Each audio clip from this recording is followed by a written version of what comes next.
మహాన్యాసం అంటే ఏమిటో కాదు, మనలో శరీరభావం బదులు శివభావం పెట్టుకోవడమే మహాన్యాసం.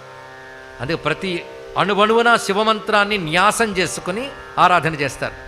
అప్పుడు శరీరమంతా శివమయమైపోతుంది, మంత్రమయమైపోతుంది. ఎందుకంటే మంత్రం మనం చేస్తుంటే మనకు తెలియకుండా మన ప్రాణంలో మంత్రం తిరుగుతుంది శబ్ద రూపంలో. ఆ ప్రకంపనలో శరీరంలో ఒక తేజస్సు వస్తుందండి.